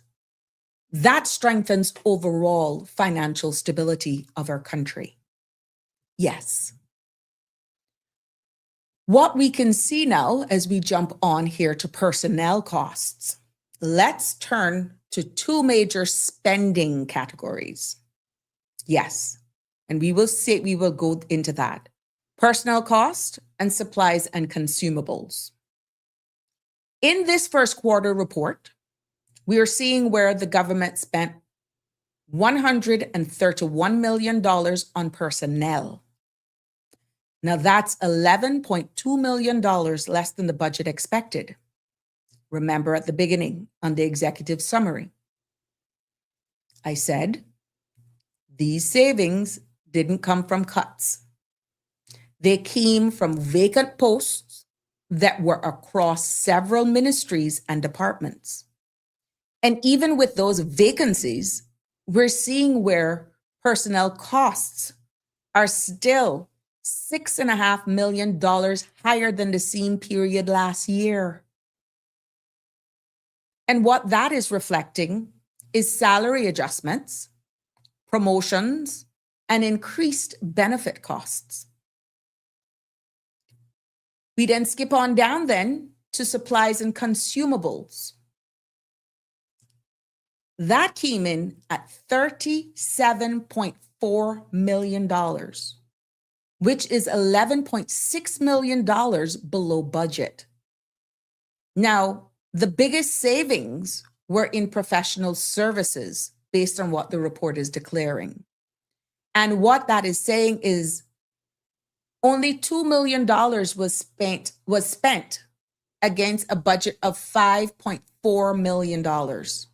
And what that is telling us, my friends, is that at some projects and consultancy work have not yet started. So of course, it was untouched money. However, when you compare the figures for last year, supplies and consumables are still, listen to this, $3.4 million higher. And that is reflecting inflation and increased demand for services. What I notice is that the report makes one important point here. And the point that they're making is that these savings are only temporary. Because as the year goes on, guess what's going to happen? Vacancies are going to be filled. And what we're seeing, projects will come to a start. And guess what happened when those two things happen? Spending will move closer to the budget. So, two things that you all must remember here. First, lower spending in these areas don't necessarily mean greater efficiencies. It often means delayed in hiring and delays in project delivery. And the second, the cost of running government, the cost of running the civil service continues to rise year over year, even when quarterly spendings appears lower than expected. Yeah. Now, another major part of government spending is what we call outputs, and that's right there in the middle of the screen. And what that is seeing is that what that means is that this is payments made to statutory authorities. Example, Health Services Authority, CIAE. You understand? Example, they're the big names. These are government companies and private sector providers to deliver public services, right? So what we call outputs, just in case you missed it, are payments made to statutory authorities, government companies, and private sector providers to deliver public services. And what we're seeing for the first quarter of 2026 is outputs from statutory authorities and government companies that total $59.7 million. And that's $3.7 million more than the budget expected. And most of that came from the Health Services Authority. And guess what? The spending on indigent care, geriatric services in this report exceeded the budget by more than $3 million, reflecting higher demand for health care among our vulnerable and elderly residents. Yeah. We're going to take a caller. Caller, good evening. You're live. Hi, Fred. Hello. Please tell me you've been following. I was just a little bit. But I hear you, and I hear you discussing, parts of this budget and truly trying to extrapolate, but not just extrapolate, but create a clear narrative and a picture of what's actually happening. And you made a statement earlier that you said, don't necessarily take these, budget cuts or savings, what appear on the surface to be savings, as a true reflection of what our position actually is. And you're absolutely right. So whatever the opposite of artificial inflation, as in, cooking your books to make it look better, that's how this feels to me. I want to remind the public that what hasn't seemed to be considered. If I recall correctly, I believe when this government took office, they agreed that they would kind of go into a moratorium on hiring in government, right? That also has an effect. That doesn't necessarily mean more efficiency. Take into consideration work, for example, and the processing of work permits. We were told that some work permits, in some cases, that they were backlogged weeks.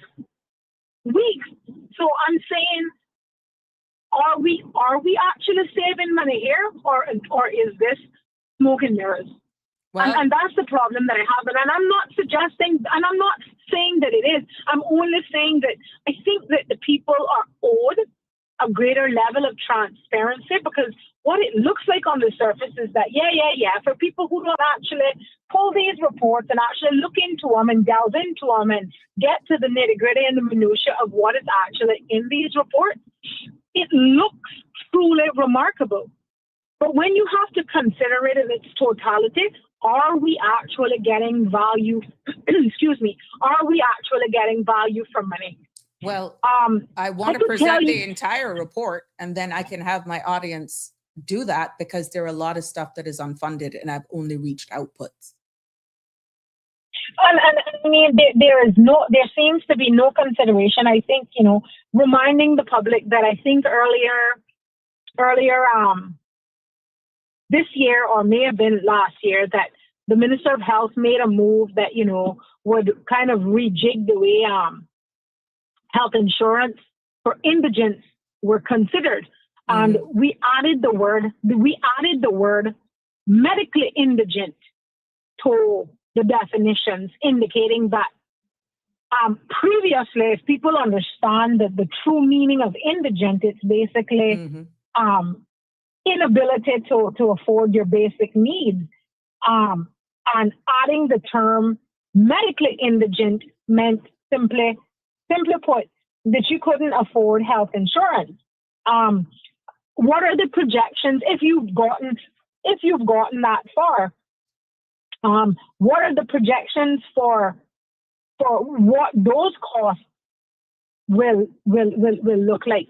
Have those types of things being accounted for? Because it's funny that you asked that question, because I'm just delivering the report so that we know what's costing the country for the first quarter. When you look at the labor force survey that is collecting data now that will come about, is why it's important for us to put these two together. Because if people were following my episode yesterday and why it was important, and here I am delivering real numbers to the day of what it took to run for the first quarter of 2026, people will get an idea that we're not heading down a sustainable path. But I don't want to go ahead of it before I present it. I don't want it to go ahead before it's presented. That's how I kind of felt, that, we made these grandiose projections, and I can personally tell you, I congratulated the minister for, almost tripling, making a prediction or a projection of tripling what we thought the surplus was going to initially be. Now, what I don't want to hear at the end of all of this, after we have been promised that, we're going to make spending cuts, we're going to make budgetary cuts, and we're going to pull back here and we're going to pull back there. I don't want all of this now to be all of this frivolous spending, in my opinion, increasing this one's salary, increasing that one's salary, increasing the constituency budget, employee salary, doing this, doing that. I don't want this to now all come down to the war in Iran. And it's so easy to just throw blame onto that. Also, bear in mind that the government just also undertook to waive, we don't know for how long, but it's to the tune of $9 million plus, just undertook to waive duty on fuel. And I believe that the overall impact of that. While pensions remain underfunded. But can I ask you to stick a pin there? Let me just deliver this, because I can show you. We're going to continue this tomorrow because it's 6:33. But I want you to either go back and hear me present it this evening, and then I welcome all of your feedback tomorrow. Let me present it in its entirety. Okay? Appreciate it. I'll be here. Thank you, my love. You're welcome. All right. There we go. So so that we can deliver this, and then of course you can do your comments as we go along. But I want to deliver this to you because, as the caller rightfully said, how much people really go through these reports to make it make sense? That's why I'm taking the opportunity to deliver it for you. Unbiased, real facts. I'm only delivering in layman's terms what this report is saying, which is why I felt it was important for me to have it projected on the screen, as I'm pretty much just consolidating it down and putting it in layman's terms. But what I'm saying is what's in the document, not my summarization of it. I'm just regurgitating what is in this document, but in bite-sized pieces. But you can go back and fact check everything that I say, and then we can discuss some of the realities that is in this document, okay? And you can give your perspective on what you think as well. Andrew is saying here, increase in the population, whether Caymanian or non-Caymanian, means more funding necessary for public spending to address the needs of the people. generating revenue to meet the demands when there is no forms of new mechanism or export manufacturing here in the Cayman Islands means we're heading towards taxation. Stick a pin right there. Let me continue to deliver the report. There's a reason why I want to deliver the report. Andrew, you open in a Pandora box, you're opening a door. But let's hear more of what is contained in the report. Outputs. Outputs, as you've seen here, is from non-governmental suppliers. Also came in, as outlined in this report, higher than expected. Higher than expected because we saw where the outputs reaching $23.3 million. And that's about $5.1 million above the budget. The biggest driver was tertiary medical care at local and overseas institutions. This category alone costs $14.1 million the first quarter, which is $3.3 million more than planned. What this means, my friends, is that it's telling us, as we already know, I've been screaming it from the mountaintops, but let me just deliver the report. It's telling us that healthcare demand is rising sharply. More people are relying on the government for medical support,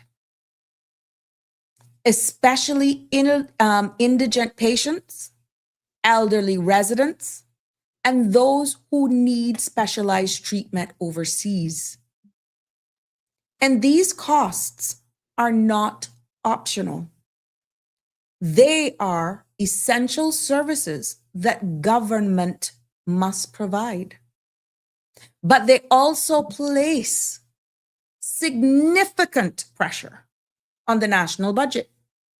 Remember when I pointed it out that the Minister for Finance cautioned the country. Go back to the parliamentary when this budget was being presented. Honorable Ralston Anglin cautioned the country. So as we continue to go through this report, what will be very obvious that you will see healthcare remains one of the largest and fastest growing areas of government spending. Bottom line. Let's look then at performances under statutory authorities and these transfer payments, right? These are another major part of government spending. And these payments are made directly. Yes, these payments, these transfer payments are made directly to individuals, either individuals directly or organizations. And things like scholarship, bursaries, and financial assistance. For the first quarter of 2026, we see here in this document that these transfer payments totaled $28.6 million, which is $8 million more than the budget expected. And the biggest drivers were scholarships and bursaries, which cost $12.7 million. And we see where financial assistance, which cost $8.9 million. Now, both of these categories, as declared in this report, exceeded their budgets. And what they reflected is a higher demand from students and from families who were seeking or needing support. But interestingly, even though the spending was above the budget, it was still $6.8 million lower than the same period last year, which may be due to timing difference or changes in the program delivery. Okay? Now we're going to turn our attention into the performance and our statutory authorities and our government companies, the SAGCs. And what we're seeing here in this document is that they recorded a combined operating surplus. Okay? They recorded a combined operating surplus of $6.3 million for the first quarter. Now, that is $7.4 million better than the budget, which had projected a deficit. Cayman Airways, the Airports Authority, the Monetary Authority, and the Port Authority all performed better than expected, while the Water Authority recorded an unfavorable variance. And what this means in this report, my friends, is two things. First, more Caymanians are relying on scholarships and financial assistance, which shows both increased opportunities and increased needed. And what we see, secondly, is the strong performance of key public authorities that should help stabilize government finances and reduce pressure on the national budget. But my friends, what this is actually saying is that as of March of 2026, the government had $722.6 million total cash and deposits. And this is made up of two parts. Now, I just going in because of time, and then we can finish up. And I want all your feedback tomorrow because I need you to digest what this report is saying. Let's continue to go with the cash, and then we'll delve into the cash equivalents. Okay? Government's cash positions, as I said, as of March 31st, is that the country is holding a total of $772.6 million in cash and deposits. And 99.8 million of that is cash and cash equivalents. Money that can be accessed immediately. Okay? The remaining $622.8 million are all placed on fixed deposits that mature within 1 year. And because government is holding such large cash balances, what it does is that it continues to place more funds on fixed deposits, which in turn helps generate additional investment income. So our money is making money. Our cash is making cash. And that's why we're seeing investment revenues came in higher than expected in this first quarter. Now, what this means for each one of us and the country as a whole is that the Cayman Islands is in this report in a strong financial position, and that we have a significant cash cushion that can help protect us during this season that was fast approaching, hurricane season, possibly global economic shocks, and of course, unexpected emergencies. But it also raises, my friends, important questions. High cash balances can sometimes reflect delays, as we said earlier on, because of delayed hiring.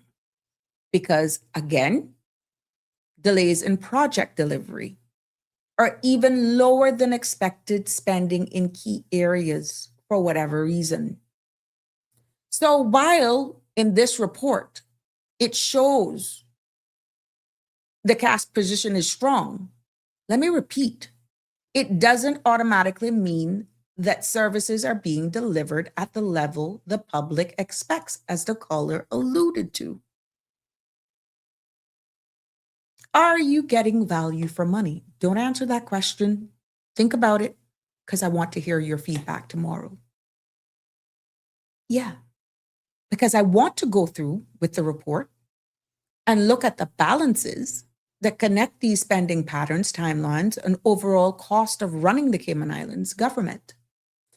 Because you'll see in the middle of this page where it says borrowing, unfunded pension liability coming in at 156.1 million. So let's just slow it down before we get to the unfunded pension liability. And let's take a look at the long-term obligations. And that is the government debt, including that liability. What we're seeing is that as of March 31st, government's total debt stands at $497.4 million. Just over $50 million of that is due within the next 12 months. The debt balance is gradually declining. Yes, it's declining because government is making it scheduled principal repayments. And what we're seeing at this time, no new borrowings has been added to this quarter. The report in itself also highlights the unfunded pension liability for public sectors defined benefit plan. And as of December 31st, that liability was $156.1 million. And this represents the amount government will owe to current and future retirees that is not fully funded as yet. It's not a bill that comes due today, but it is a long-term obligation that must be managed very carefully. And here we go. I do them in twos. This means two things. Number one, Cayman's debt level remains manageable, and it is trending downward in this report. And that, my friends, supports financial stability and protects the country's credit rating. And second, the unfunded pension liability is a real cost of running government, and one that requires long-term planning for sure, to ensure, guess what? Future retirees receive the benefits they've earned. And these obligations, along with cash reserves, operating results from the foundation of the country's financial health. Okay? So that's something to really think of. The wrong person at the wheel? Oof. Yeah. Let's look at the Gigi Ham program. Many of you may have heard that and say, what the heck is that? That, my friends, for those of you who don't understand those acronyms, that is the Government Guaranteed Home Assistance Mortgage Program. And that program was launched in November of 2007. That's how far back this goes. And it was launched to help Caymanians families qualify for a mortgage. And what it did is that it guaranteed a portion of the loan. Government made it easier for banks to approve borrowers who may want to otherwise meet the requirements, right? And over the life of the program, 326 households were able to achieve home ownership under this program. Now, the program had an approved limit of $65 million. But the agreement expired back in 2012. And today, only one active loan remains. And that remaining loan has a balance of just over $111,000. And government's contingent liability, the amount that it would have to pay if the borrower defaulted. So anyone who got the loans, if they failed to repay, that's the contingent liability that was placed there. And that is about $59,500. And that is housing guarantee reserve is also maintained to cover part of this. You would label it then as an exposure to the government, okay?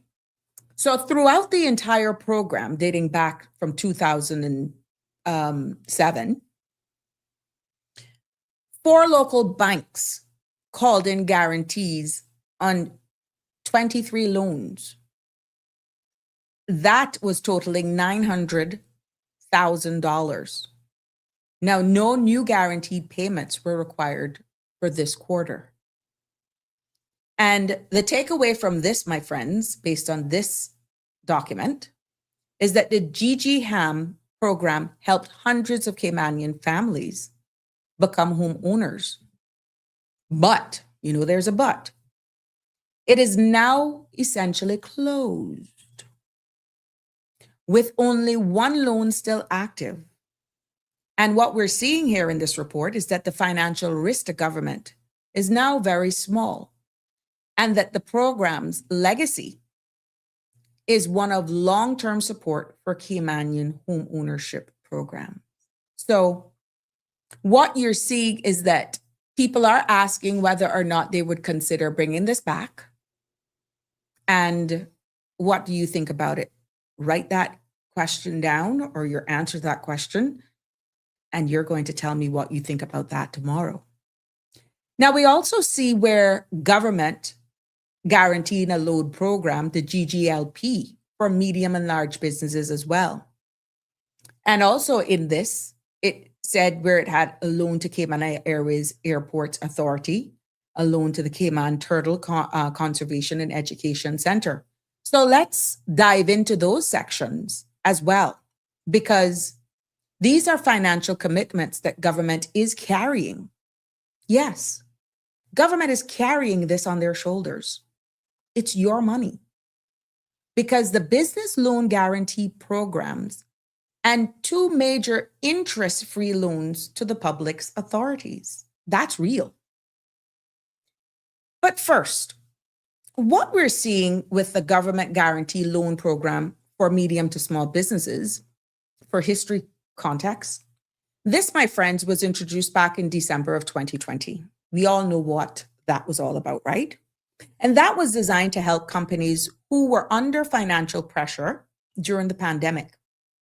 And in this quarter that is covered in this report, we saw where government partnered with 5 local banks and guaranteed 50% of each approved loan, up to $375,000 for medium-sized business and $1.5 million for large businesses. Now, 10 loans, as stated in this report, were approved, totaling $5.3 million. And the program closed in November of 2021. So no new loans at this time can be added because what? It's closed. What we're seeing in this report now is that of March 31st, the outstanding principal on these loans is $2.3 million. And government's maximum exposure, their liability, is about $1.1 million. Only one guarantee, as stated in this report, has ever been called, totaling $21,300, and that has already been paid. So government has also provided, as we move on, to 2 interest-free loans to public authorities. And the first is $50 million loan to the Cayman Islands Airport Authority to support major capital works at the airports. And as of March 31st, $42.8 million remains outstanding. Now, you heard all of the money that they made at the beginning. I need you all to keep following. The second is $10 million interest-free loan that was given by the government to the Cayman Turtle Conservation and Education Center.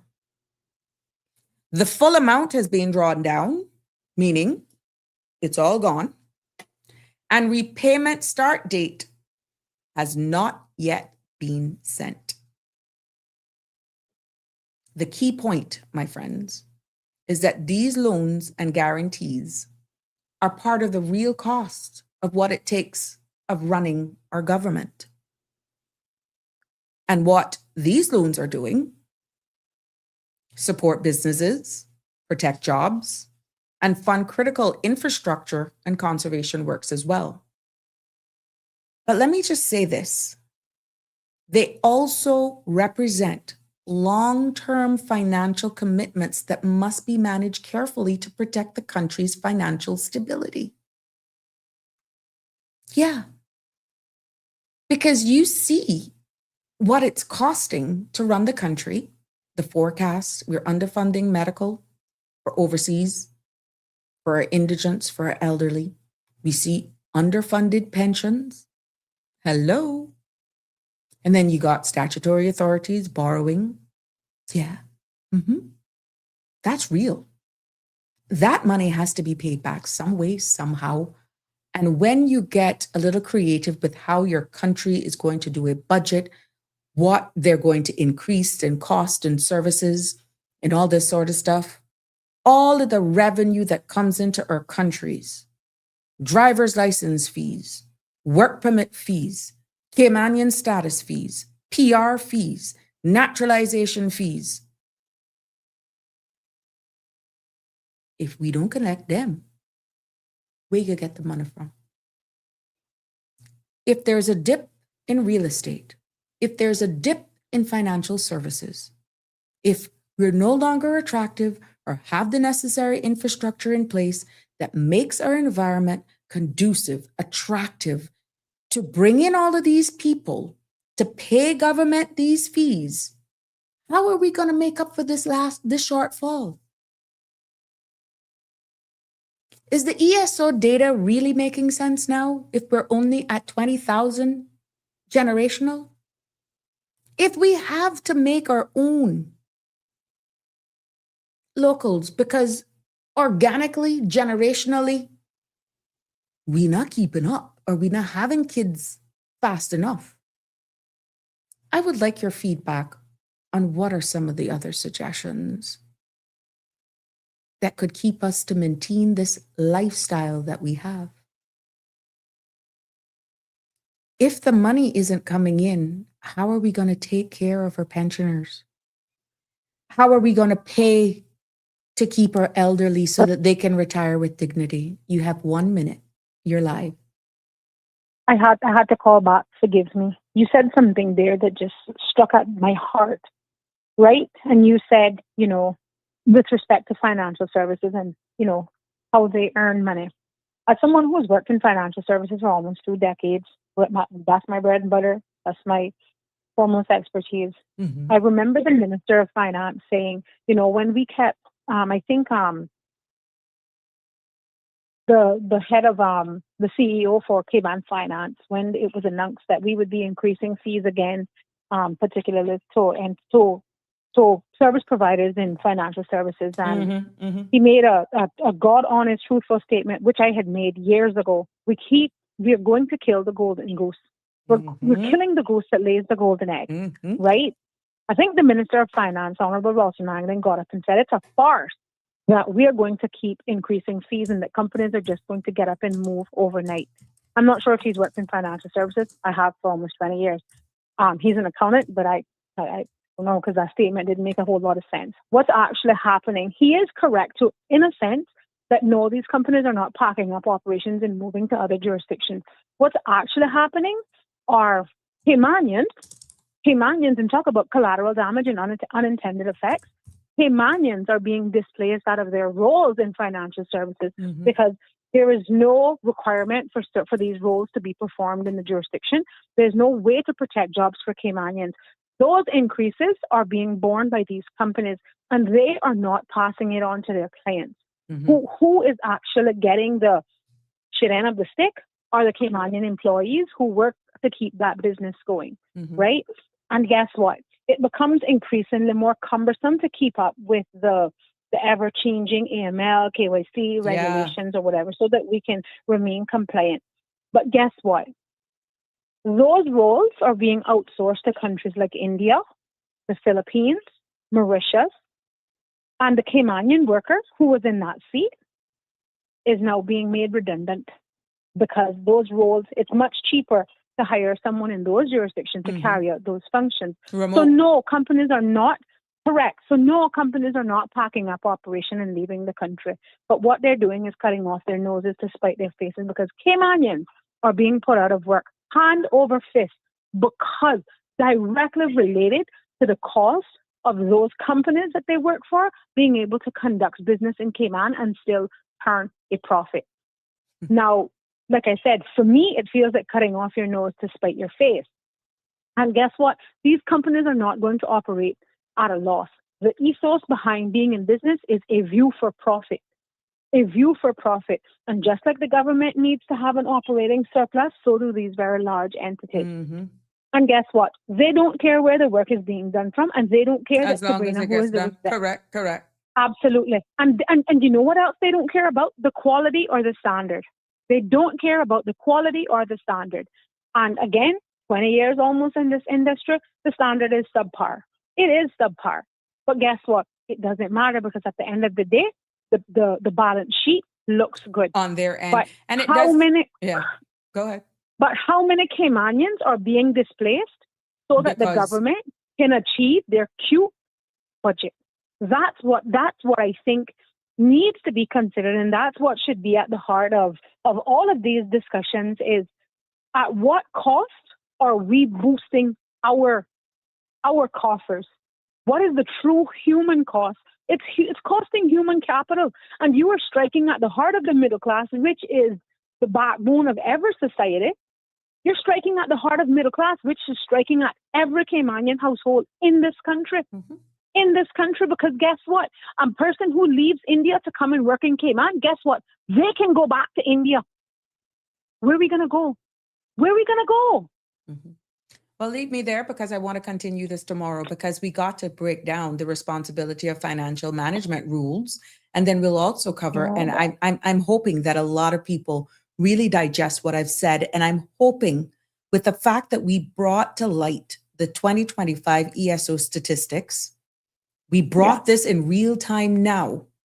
And if there's something that I have to repeat tomorrow about the liabilities, the cost of medical, remember, this is only the first quarter. I'm only delivering it in layman's terms, but this are real numbers. Just to remind the public, the government can employ us all. They can't. We've seen that, and we've heard the Minister of Finance speak about the moratorium on hiring and et cetera, in core government.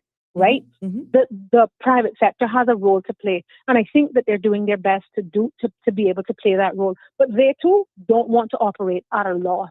Exactly, and the cost of operations is a problem.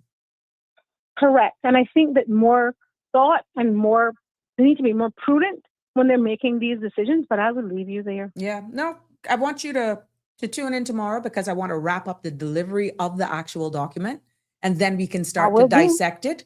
Not my opinion, your feedback matters, and what you think this all means. And as CE Banks really says, speak it, because it's the truth, and Caymanians need to wake up now. Leave me there, caller. I'll talk to you tomorrow. Will do. Bye. Bye.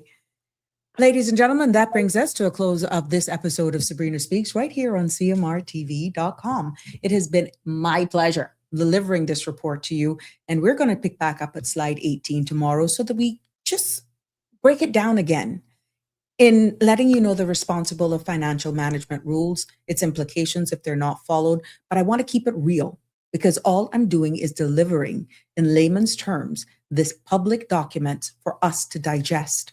Now, if you put it all together, remember I told you the day will come where you will understand, appreciate, and respect this space because it would all make sense. When I hear us comment and run after the first thing that you hear, I want you to contribute, but contribute coming from an informed perspective. Because if what I shared with you here doesn't really ring some bells with you, I welcome your feedback tomorrow after this is all done. Please do have a great evening. Thank you for your continued support. Thank you for all of my loyalists who never miss an episode, and even those who tune in after the fact. I appreciate you. Please continue to like, share, and subscribe so you don't miss an episode. To all of our frontline ladies and gentlemen who are out there toiling, thank you for your service. Good night. God bless. Love you lots. That's a wrap for today's edition of Sabrina Speaks. Thank you for tuning in and for being part of the conversation. Remember, the dialogue doesn't stop here. Stay engaged, stay informed, and most importantly, stay empowered. We'll be back tomorrow at 5 p.m., same time, same place, right here on CMR TV and radio, where your voice matters and your truth is heard. Until then, Cayman, take care of yourself and each other. That's it for today's edition of Sabrina Speaks, where your voice matters, your story counts, and your truth is always welcome. Join us weekdays from 5 until 6:30 p.m. right here on CMR TV as we dive into the topics that matter most to you. Catch the show live or on demand at cmrtv.com. And don't forget to follow us on Facebook, YouTube, and Instagram so you never miss a moment.